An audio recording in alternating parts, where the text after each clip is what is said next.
Amis internautes, que la grâce et la paix du Seigneur soient avec vous. Nous remercions le Seigneur encore pour sa grâce, sa paix, sa fidélité, son amour profond, sa toute-puissance, sa miséricorde qui continue à déverser autour de tous ses enfants et même ceux-là qui refusent de lui soumettre leur vie. Le Seigneur continue à déverser sa grâce en abondance. C'est pour cela que nous devons toujours tenir à cœur d'honorer le Seigneur, de louer son nom puissant, son nom merveilleux, parce que c'est lui qui nous a fait, c'est lui qui nous a donné le souffle de vie, et c'est lui qui a jugé bon d'envoyer son Fils Jésus-Christ mourir pour nous sur le bois du Calvaire. Si nous sommes en vie, si nous avons la paix, c'est parce qu'il y a un sacrifice qui a été fait sur le bois du Calvaire, et ce sacrifice a été fait pour vous et moi, et par notre Sauveur Jésus-Christ.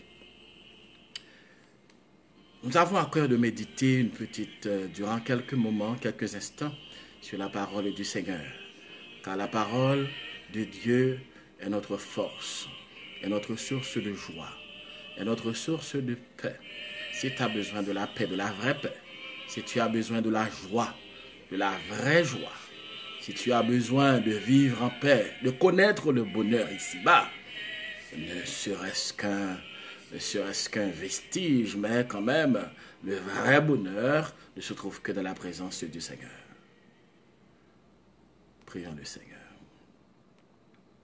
Seigneur, que ton Saint-Nom soit béni, que ton Saint-Nom soit loué.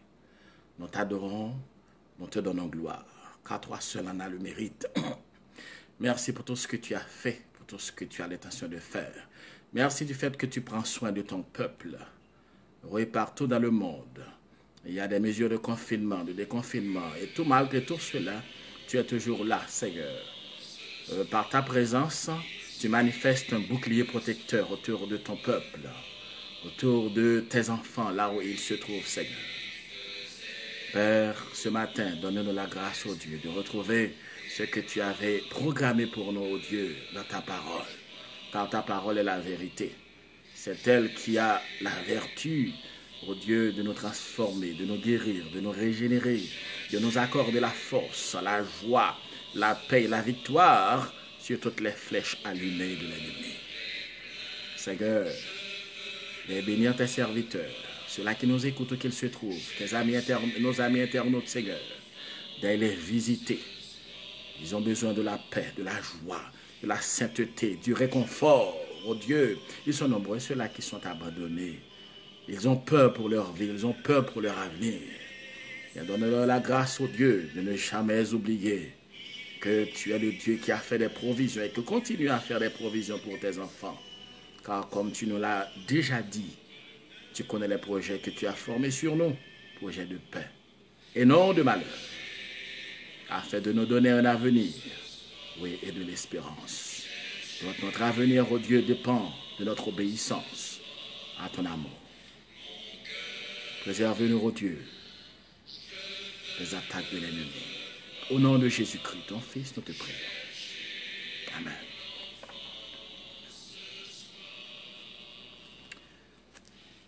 Mes chers amis, le Seigneur m'a mis à cœur de partager avec vous, ne serait-ce que quelques instants, une petite portion des Saintes Écritures.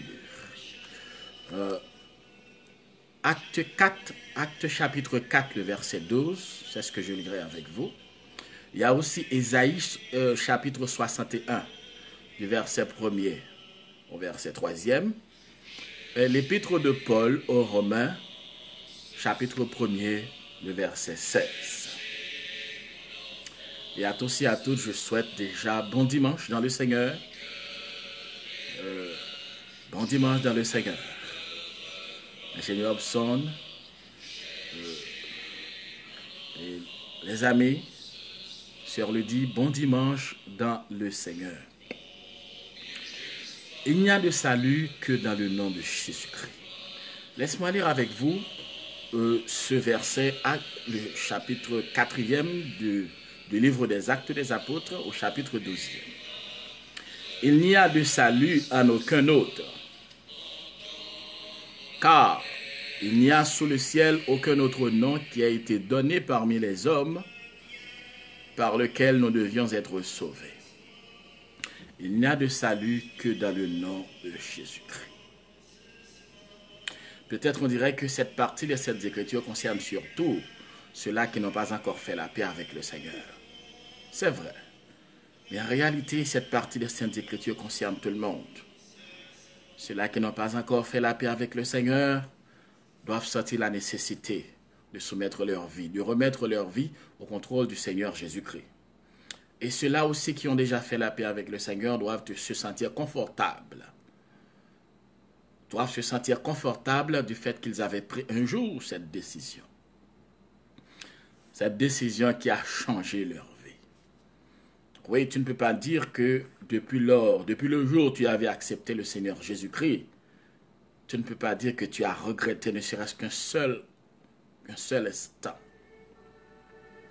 Donc, bien-aimés, il n'y a de salut que dans le nom de Jésus. Lorsqu'on parle de salut, on parle de la délivrance du péché. On parle de la délivrance de la mort éternelle. Si tu peux triompher du péché, c'est parce que tu es sauvé. Seuls ceux-là qui sont sauvés, ça veut dire qui ont déjà fait la paix avec le Seigneur Jésus-Christ, qui ont Christ dans leur vie, peuvent dire qu'ils sont sauvés. Cela veut dire qu'ils sont délivrés du péché et aussi de la mort éternelle. N'oubliez pas qu'il y a deux destinées, la vie éternelle et la mort éternelle. Rien n'est laissé au hasard sur cette terre, mes chers amis. C'est pour cela qu'il ne faut pas jouer avec les choses sérieuses. Il y a deux destinées, la vie éternelle ou bien la mort éternelle. C'est vrai, les existentialistes disent beaucoup de choses. Ils disent que, eh bien, on mange, on boit et demain on meurt. Mais non, ça ne s'arrête pas là. Et la parole de Dieu nous dit, après la mort, ce n'est pas le néant. Après la mort, c'est le jugement. Donc c'est pour cela, mes chers amis, qu'il faut partager cette vérité aux autres qui n'ont pas encore fait la paix avec le Seigneur Jésus-Christ. Parce que le problème, ce n'est pas vraiment le virus, ce n'est pas les maladies. Le problème, c'est où est-ce que tu iras après ta mort, après la mort? Est-ce que tu es assuré de ta vie éternelle? Parce que ça ne sert à rien de souffrir ici-bas et d'aller souffrir encore après, aussitôt que tu seras passé par devant le tribunal du grand trône blanc, le jugement dernier. Donc, lorsqu'on est sauvé, on a accepté Jésus-Christ, on est délivré du péché et aussi de la mort éternelle. La parole de Dieu, eh bien, regorge de versets qui en parlent. Actes chapitre 16, versets 30 et 31. Romains chapitre 5, le verset 9. 1 Thessaloniciens chapitre 5, le verset 9.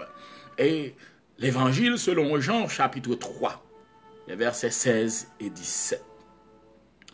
Donc, avec le prophète Isaïe avait déjà prophétisé la venue de Jésus-Christ, la venue de ce salut, de ce sacrifice expiatoire. C'est lui qui a dit, l'Esprit du Seigneur m'a oint.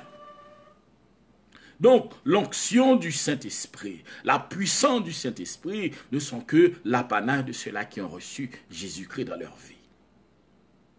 Dans Acte 1er, le verset 8, le Seigneur, avant de retourner à la droite de son Père, il a dit à ses disciples, « Mais vous recevrez une puissance, le Saint-Esprit survenant sur vous.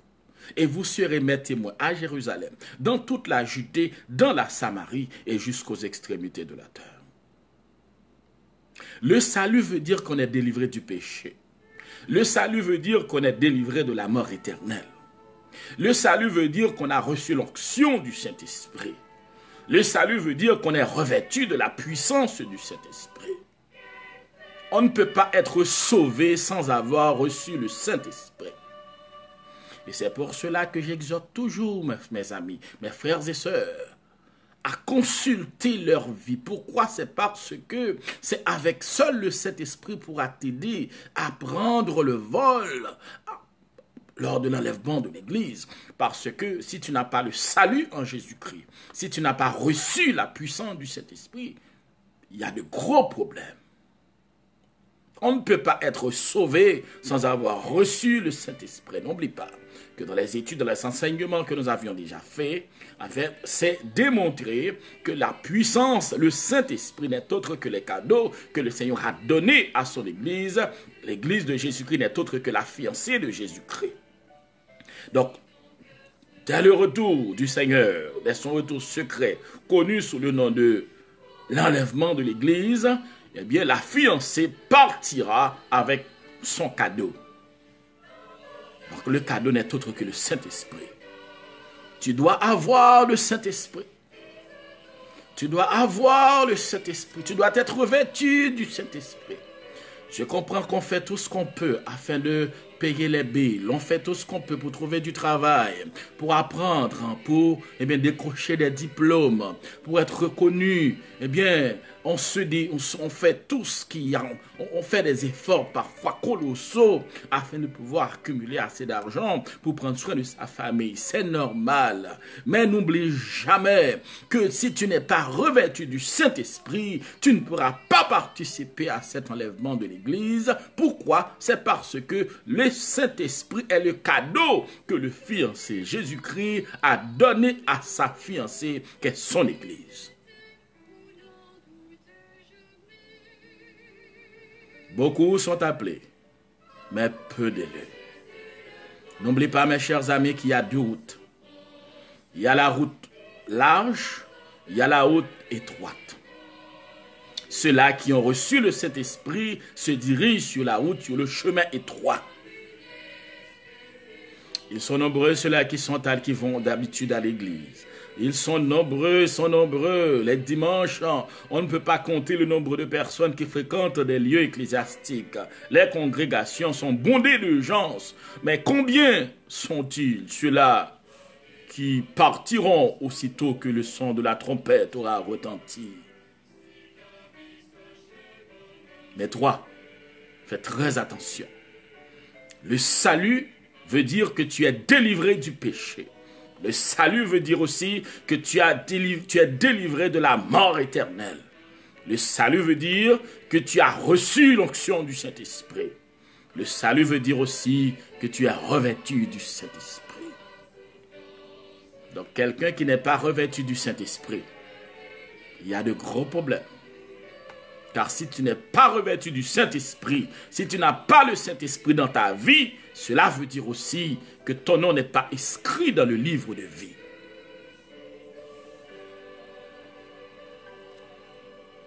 Durant ces moments de confinement, profites-en. Profites-en. Dis aux autres aussi de profiter de ces moments pour régler leurs affaires, pour régler leurs causes avec le Seigneur Jésus-Christ. Non seulement lorsqu'on a reçu le salut, d'après ce que nous a dit le prophète Ésaïe, eh bien, c'est pour porter de bonnes nouvelles aux malheureux. Donc ça veut dire que ce salut est une bonne nouvelle. Tu n'es pas étrange à ce qui se dit depuis quelques mois. Il n'y a pas de bonnes nouvelles dans ce monde. Et l'avenir n'augure rien de bon. Les menaces sont partout. Comme bonne nouvelle dans ce monde, nous avons, eh bien, le nombre de cadavres au jour le jour, le nombre de morts. Le nombre a augmenté aujourd'hui, il a diminué demain, il sera diminué demain. Voilà, la courbe est plate, la courbe, etc. C'est ça les nouvelles de ce monde, de nos jours. La courbe, eh bien, on va parler de déconfinement. Aussitôt qu'il y a déconfinement, il y a un nombre élevé de malades. Oh, voilà, comment est-ce qu'on va faire ça? Il peut y avoir le pic de la maladie. C'est ça les nouvelles de ce monde. Ah, le pic c'est pour demain, le pic c'est pour le mois prochain. C'est ça les nouvelles. Les médecins meurent, mais la réalité c'est que des gens meurent. Et meurent en quantité. Il n'y a pas de bonne nouvelle dans ce monde. La seule bonne nouvelle, mes chers amis, c'est l'évangile de Jésus-Christ. Et tu rouvres tes téléviseurs, si tu ouvres tes appareils de radio, c'est la tristesse. Et peut-être des fois tu te demandes pourquoi tu es né, pourquoi est-ce que tu vis cette période, cette époque. Eh bien, c'est la raison d'être de l'évangile de Jésus-Christ. D'apporter une bonne nouvelle. La bonne nouvelle pour que tu te sentes heureux, même au milieu de cette fournaise. Pour que tu sois joyeux, même au milieu de ces méchancetés. Même au milieu de cette barbarie. Bonne nouvelle aux malheureux. Bonne nouvelle, c'est l'évangile de Jésus-Christ. C'est pour cela que l'évangile est une bonne nouvelle, parce que l'évangile te dit que même si la terre, eh bien, se transforme en cimetière, la Bible nous dit, dans Jean chapitre 14, le verset 1er, le Seigneur Jésus-Christ a dit que votre cœur ne se trouble point, croyez en Dieu et croyez en moi. Je m'en vais vous préparer une place. Et lorsque je m'en serai allé et que je vous aurai préparé une place, je reviendrai. Et je vous prendrai avec moi, afin que là où je suis, vous y soyez aussi. Bonne nouvelle. Et c'est la seule qui vaille. Cette seule bonne nouvelle. Si tu veux avoir le sourire sur les lèvres, c'est à cause de cette bonne nouvelle. La bonne nouvelle de l'évangile de Jésus-Christ. C'est pour cela que tu n'es pas malheureux si tu as Jésus dans ta vie. Tu fais partie des bienheureux. C'est normal d'avoir toujours le sourire sur les lèvres parce que tu n'es pas abandonné. Tu n'es pas sans secours. Parce que le Seigneur est là, grâce à ce salut. Pour guérir ceux qui ont le cœur brisé.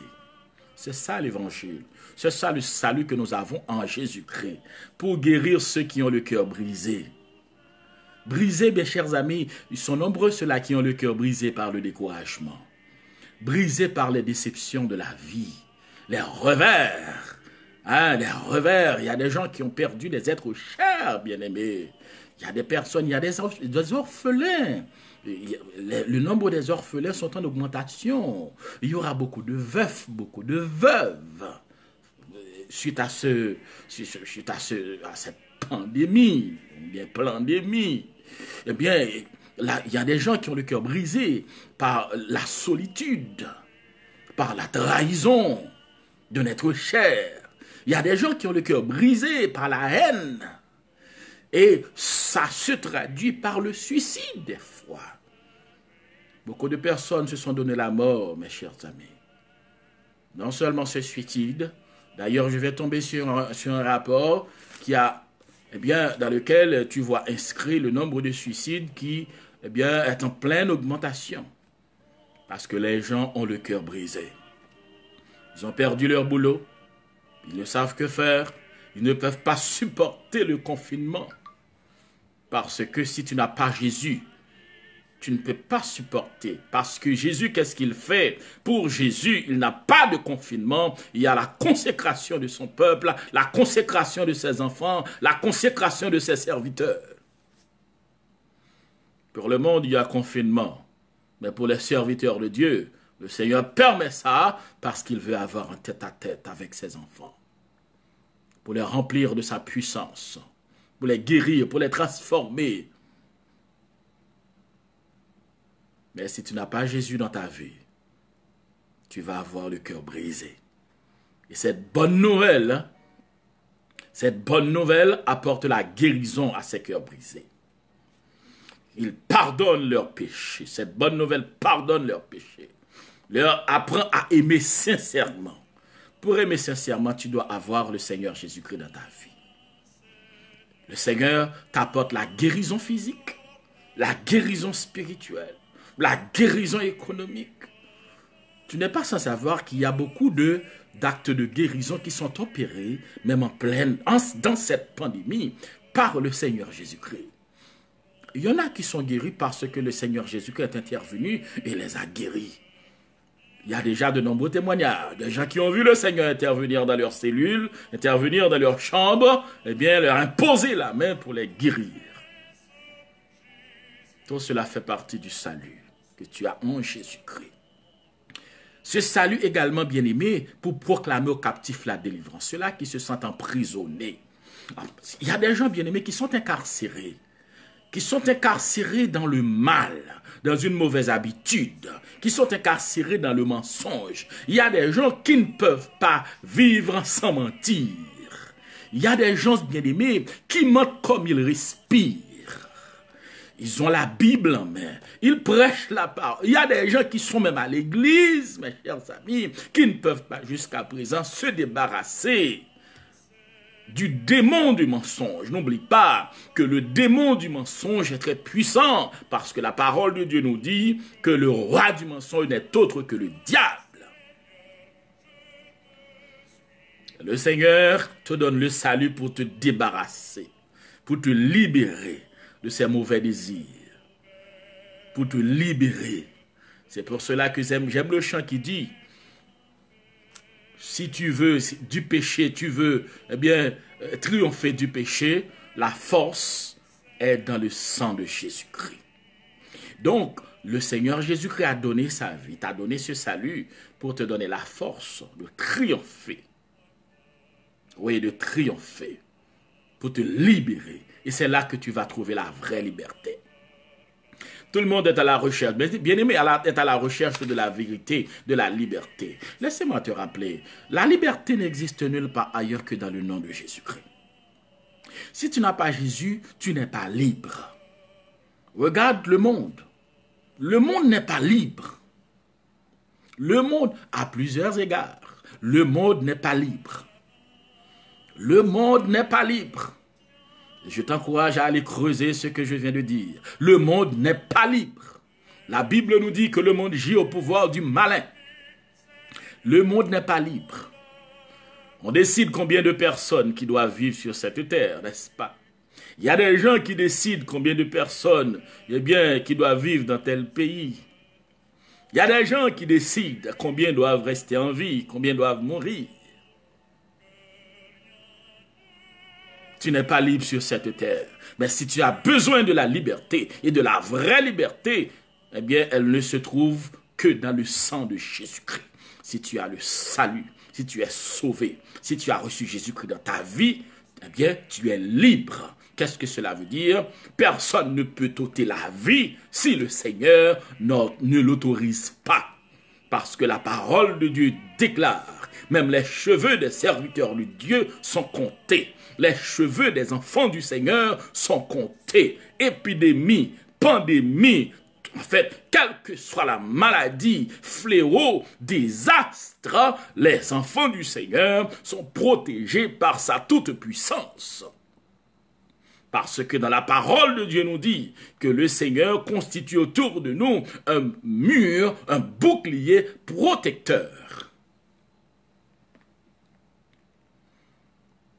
Car notre Dieu est tout puissant. Si tu as cru dans ta vie, tu es libre. La vraie liberté ne se trouve que dans la présence du Seigneur Jésus-Christ. Et pour publier une année de grâce et un jour de vengeance. L'année de grâce est là, mais il existe aussi un jour de vengeance. L'année de grâce, mes chers amis, c'est la dispensation de la grâce. L'année de grâce, c'est dans cette année qu'on se trouve. Mais cette année se trouve, eh bien, se dirige vers sa fin. Cette année de grâce, c'est là que se trouve la prédication de l'évangile. C'est là que se trouve l'église de Jésus-Christ. Le salut est dispensé, le salut est prêché, le salut est donné dans le nom de Jésus-Christ, par la foi en Jésus-Christ. C'est ça, cette année de grâce, de pardon, gratuitement. Il y a justification.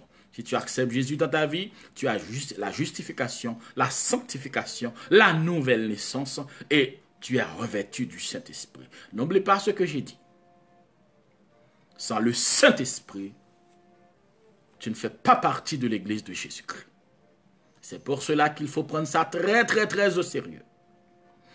L'ennemi fait tout ce qui est en son pouvoir de façon à nous distraire, à nous porter à être à la recherche d'autre chose, à nous porter à rechercher mais de quoi se nourrir seulement, de quoi se vêtir seulement. D'ailleurs, le Seigneur Jésus-Christ nous l'avait dit. Le Seigneur Jésus avait dit ça dans l'évangile selon Matthieu, chapitre 24. Le Seigneur a dit que dans les derniers temps, les gens, eh bien, les gens se porteront vers la recherche du plaisir. Les gens, eh bien, rechercheront, eh bien, des choses et le jour leur surprendra. En fait, le jour de son retour viendra sur eux à l'improviste. Pourquoi? C'est parce que ils sont simplement à la recherche de l'argent. Ils sont à la recherche des biens matériels. Donc, le matérialisme bat son plein. Et même dans certaines assemblées, on ne se préoccupe pas des âmes. On ne se préoccupe pas de la vie spirituelle, de la sainteté. On ne se préoccupe que d'une chose, la richesse matérielle. Alors que le Seigneur Jésus a déclaré, recherchez d'abord le royaume de Dieu et sa justice, et toutes les autres choses vous seront données par-dessus. C'est ça la parole de Dieu, mes chers amis. Donc, pour publier une année de grâce, une année de pardon, une année de victoire, une année de réussite selon Dieu, pas selon le monde. Parce que lorsque le monde parle de réussite, eh bien, ça se trouve à l'opposé de ce que la parole de Dieu déclare. Et c'est pour cela que bon nombre sont égarés. Bon nombre font fausse route. Bon nombre, malheureusement, se dirigent tout droit vers l'enfer. Bon nombre, malheureusement, ont emprunté le chemin large. Parce que c'est dans ce chemin que se trouve le matérialisme qui fait rage dans ce monde. Et c'est ce matérialisme qui est à la base de toutes les calamités auxquelles fait face ce monde déjà corrompu. La sanctification, la sainteté. Et le Seigneur l'a déclaré péremptoirement. Recherchez la paix avec tous et la sanctification sans laquelle personne ne verra le Seigneur. Et le Seigneur est très clair là-dessus. Sans la sanctification, personne ne verra le Seigneur, mes chers amis. Donc, le salut, c'est aussi pour consoler les affligés. Ceux-là qui sont insatisfaits de leur travail, de leurs amis, de leurs relations. Il y en a qui sont insatisfaits de tout ce qu'ils ont pu réaliser dans la vie. La bonne nouvelle, c'est que Jésus est la satisfaction. Parce que, quel que soit le nombre de richesses que tu arrives à accumuler, eh bien, le vide dans ta vie ne sera jamais comblé à moins que tu aies Christ dans ta vie. Parce que le vide que l'homme a dans sa vie n'est autre que la présence de Dieu. Et tant que tu n'as pas cette présence, mes chers amis, même si tu avais accumulé toutes les richesses de ce monde, tu ne seras jamais satisfait. Et le chant nous dit, Jésus satisfait tout que moi, c'est dans non les moins sauvé. Jésus est la satisfaction. Jésus est notre satisfaction. Et en 6e position, pour leur accorder et donner un diadème. Diadème, c'est la couronne royale. Huile de joie, c'est la joie parfaite, mes chers amis. Sauf les chrétiens peuvent se sentir heureux par les temps qui courent, sauf les chrétiens. Même les méchants ne se sentent pas heureux, parce que les méchants sont insatisfaits. Ils auraient souhaité qu'il y ait peut-être beaucoup plus de morts, beaucoup plus de victimes, peut-être. Le diable est heureux, parce qu'il souhaiterait qu'il y ait beaucoup plus de morts, beaucoup plus de victimes. Peut-être le diable se prépare à frapper un nouveau coup, si le Seigneur lui accorde l'autorisation. Mais en dépit de tout cela, mes chers amis, les serviteurs, les enfants de Dieu sont toujours joyeux. Pourquoi? C'est parce que dans ce salut que le Seigneur nous a donné, il nous a oint aussi d'une huile de joie, qui est la joie parfaite. C'est pour cela ce matin, si tu te sens un petit peu perturbé, si tu te sens attristé, tu n'as qu'à demander au Seigneur, Seigneur, donne-moi la joie. Si tu as Christ dans ta vie, si tu n'as pas Christ dans ta vie, tu as intérêt à prendre Christ dans ta vie. Et en conséquence, la joie parfaite comme une source d'eau coulera dans ta vie. Mais si tu as déjà Christ dans ta vie, Seigneur, accorde-moi ta paix, accorde-moi ta joie, car la vraie joie ne se trouve pas dans l'alcool, la vraie joie ne se trouve pas dans les cigarettes. Si tu passes ton temps à fumer, à boire, à fréquenter les boîtes de nuit, si tu passes ton temps à regarder la pornographie, si tu passes ton temps à regarder les films de violence, tu ne te sentiras jamais heureux Peut-être une petite joie éphémère, quelques sourires, mais la joie parfaite dont tu as besoin, cette joie n'a sa source que de la présence de Dieu. Vêtements de louange, au lieu d'un esprit abattu. Et le Seigneur fera de toi un térébinthe de la justice. Ça veut dire, le térébinthe c'était un arbre majestueux, un arbre grand où l'on pouvait venir se reposer. Ça veut dire, quelqu'un qui a reçu Christ dans sa vie, eh bien, d'autres personnes pourront venir trouver repos auprès de cette personne qui a déjà reçu le Seigneur dans sa vie, parce que cette personne est devenue une térébinthe de la justice de Dieu. Quelqu'un qui a reçu le salut ne peut pas être un mauvais arbre, ne peut pas être eh bien, une brebis galeuse, ne peut pas être quelqu'un qui sème la discorde. C'est pour cela que quelqu'un qui est sauvé, on reconnaît l'arbre par ses fruits, mes chers amis. Tu n'as pas besoin que la personne te dise que moi je suis sauvé, moi j'ai reçu Christ dans ma vie. Non, c'est pas, il faut voir ça à travers ses actes. Comment est-ce qu'elle se comporte? Comment est-ce que cette personne vit? C'est sa vie, c'est ses comportements. On reconnaît l'arbre par ses fruits, mes chers amis. Pour le accorder et donner un diadème, une huile de joie, des vêtements de louange. Et également faire de cette personne qui a reçu le salut térébinthe de la justice. Et en dernier lieu, pour servir à la gloire de Dieu. Quoi que tu fasses au jour le jour, il faut toujours avoir à cœur d'adorer le Seigneur. Lorsque le Seigneur prend plaisir, il n'y a aucun risque de se tromper. Oui, des fois, tu as besoin de savoir, eh bien, quelle est la volonté du Seigneur? Est-ce que c'est le Seigneur qui veut que je prenne cette décision? Est-ce que le Seigneur accepte que je prenne, eh bien, cette décision? Est-ce que le Seigneur veut, est-ce que c'est ça sa volonté pour ma vie? Le meilleur moyen de savoir, de reconnaître la volonté du Seigneur dans sa vie, c'est de rechercher la gloire de son nom. Parce que dès que le Seigneur prend plaisir dans tout ce que tu fais, dans ta décision, si le Seigneur accepte d'y recevoir la gloire, là tu te trouves dans la droite ligne de sa volonté. Et pour rester en contact et pour savoir la volonté du Seigneur, il faut toujours lire sa parole. Il faut toujours creuser dans sa parole. Et c'est pour cela que l'apôtre Paul a déclaré, si j'annonce l'évangile, ce n'est pas pour moi un sujet de gloire, mais la nécessité m'est inventée, m'est donnée. Oui, les serviteurs de Dieu, les térébinthes de la justice, c'est une nécessité d'annoncer la parole de Dieu à ce monde qui périt, à ce monde qui croupit de la misère spirituelle.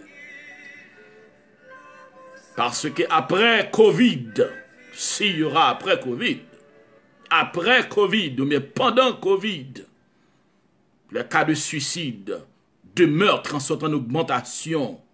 Les cas de divorce sont en augmentation.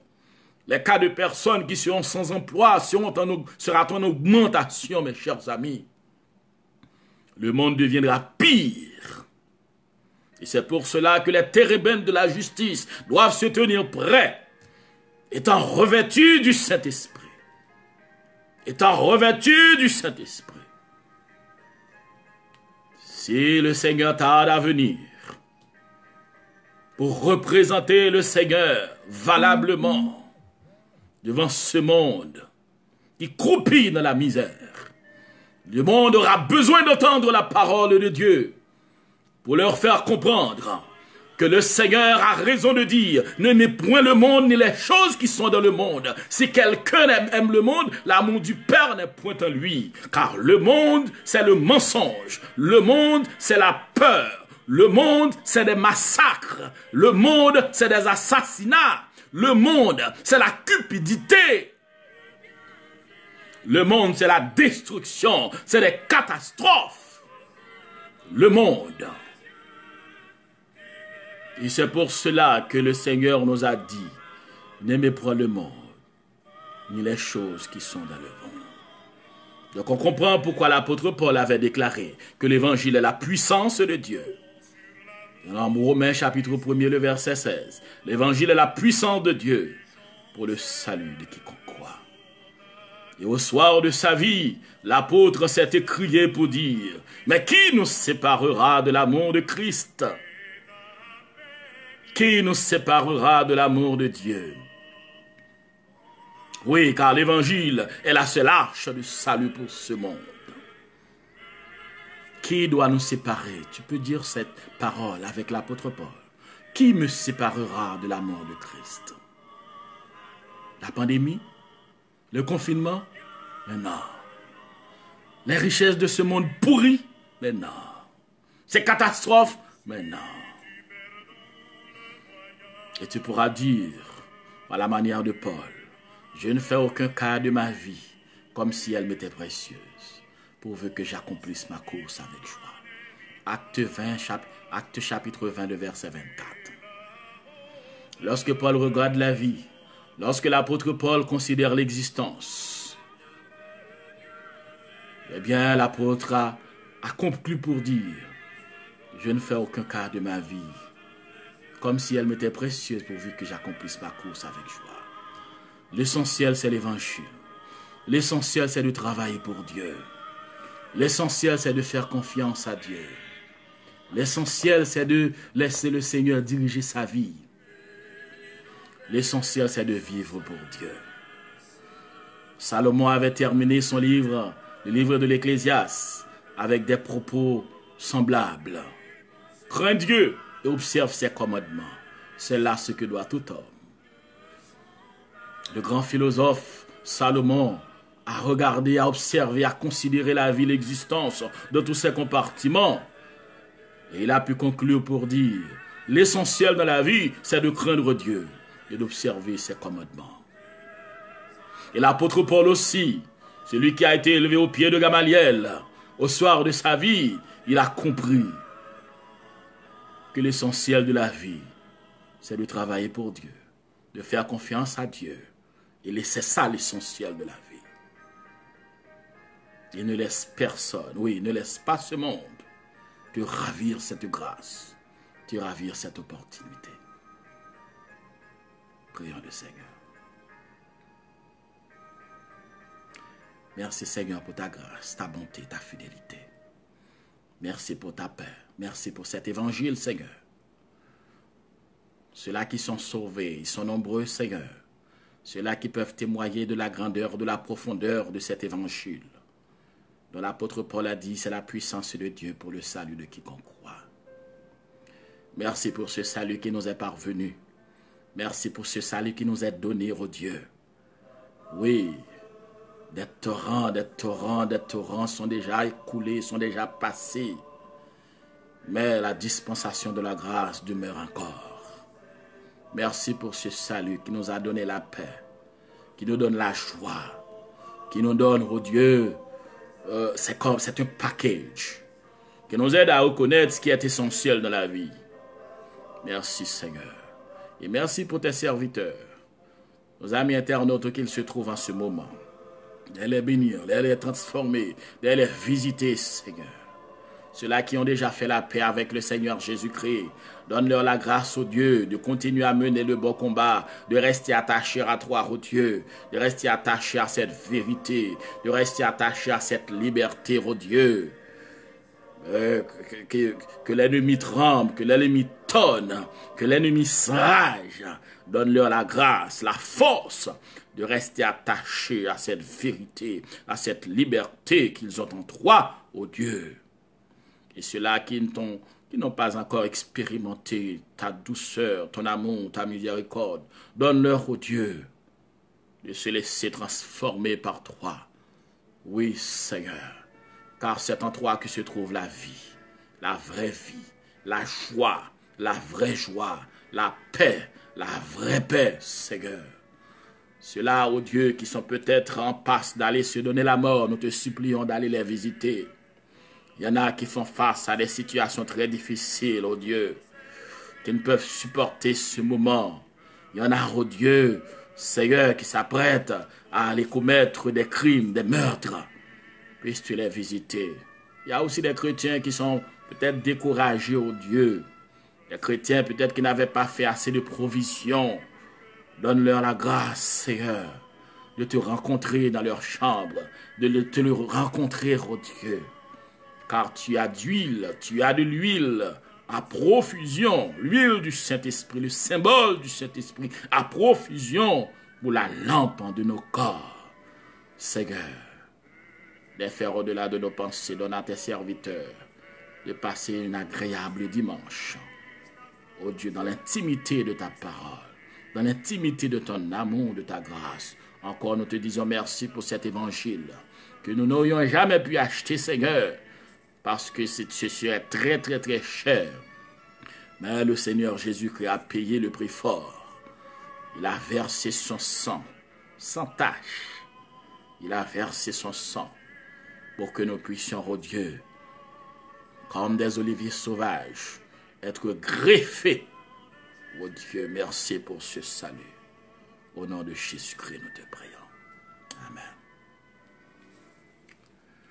Donc, mes chers amis, c'est une obligation de proclamer la parole du Seigneur.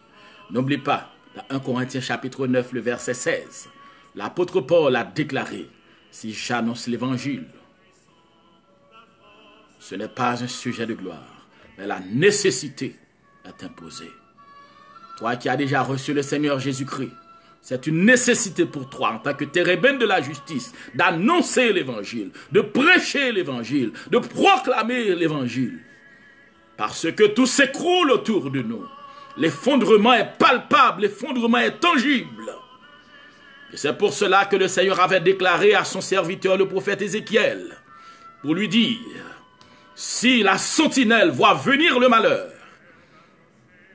et n'avertit pas le méchant, et le méchant meurt, eh bien je redemanderai le sang du méchant à la sentinelle.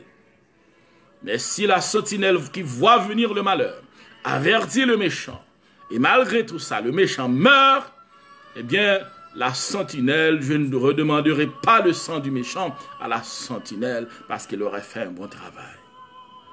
Tous les serviteurs de Dieu doivent se tenir debout pour proclamer l'évangile, le vrai évangile, pas le faux, le vrai évangile à ce monde. Soyez bénis. Bon dimanche, au nom de Jésus-Christ. Amen. Encore merci d'avoir été avec nous pour passer ce moment de l'adoration du Seigneur, de la méditation de sa parole. Je remercie le Seigneur puisque lui-même, il l'avait décidé ainsi. Et toi aussi, que nous avions accompagné. Que la puissance du Seigneur t'accompagne. Et dans le nom de Jésus-Christ, sois rempli du Saint-Esprit. Amen.